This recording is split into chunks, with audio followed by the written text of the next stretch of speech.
Bonjour à tous et bienvenue sur Yoga Lune, je suis Chloé et c'est moi qui vais vous accompagner sur cette chaîne.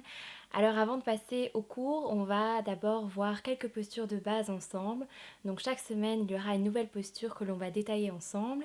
Et on commence tout de suite aujourd'hui avec Tadasana, la posture de la montagne. Tadasana, c'est une excellente posture de préparation, une excellente posture pour s'enraciner. C'est une posture d'enracinement dans laquelle on va renforcer tout le corps, prendre conscience de chaque partie du corps, se concentrer, se recentrer, respirer et être prêt à démarrer sa pratique de yoga. Alors c'est parti. Alors, on commence par ancrer les pieds dans le sol. Donc on va venir écarter les pieds de la largeur du bassin et prendre conscience ici vraiment des quatre parties, donc des quatre coins des pieds, et essayer de pousser ces quatre parties des pieds de façon égale dans le sol. Donc être bien sur les deux jambes et ne pas être trop sur la partie externe des pieds ni sur la partie interne. Donc on essaie vraiment d'équilibrer le poids au niveau des pieds.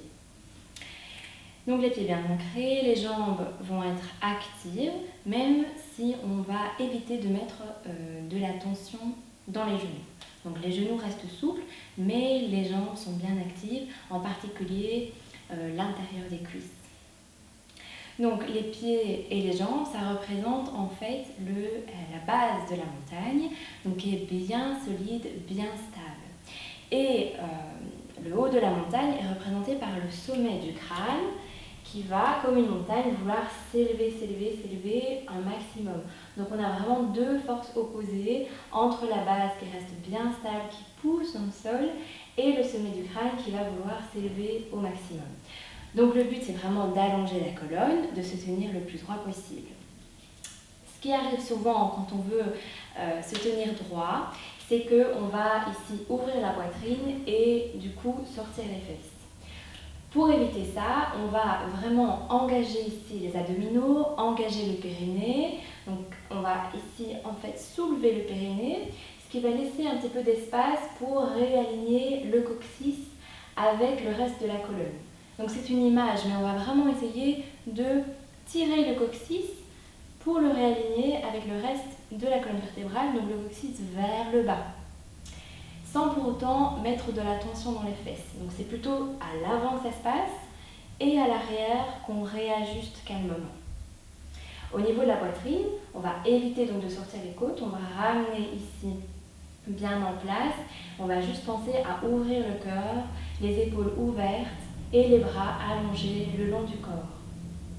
Les bras peuvent être actifs, donc on peut vraiment engager jusqu'au bout des doigts, prendre conscience des bras jusqu'au bout des doigts, à allonger de nouveau.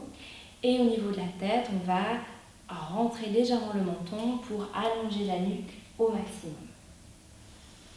Et nous voilà en Tadasana, on va prendre quelques respirations ici.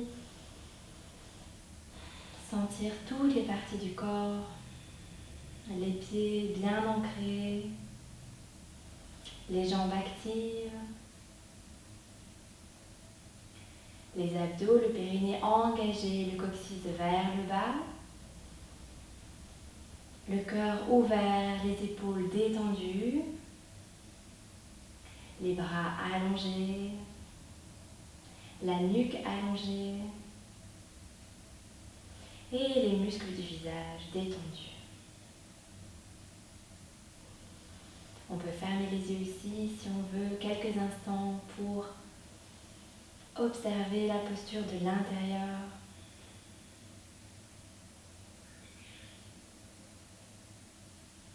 Et relâchez doucement. Voilà, c'était Tadasana. Tadasana, c'est une excellente posture pour donc se concentrer, mais aussi pour améliorer dans tous les cas sa posture, allonger la colonne vertébrale et prendre vraiment conscience de chaque partie de son corps. Namasté.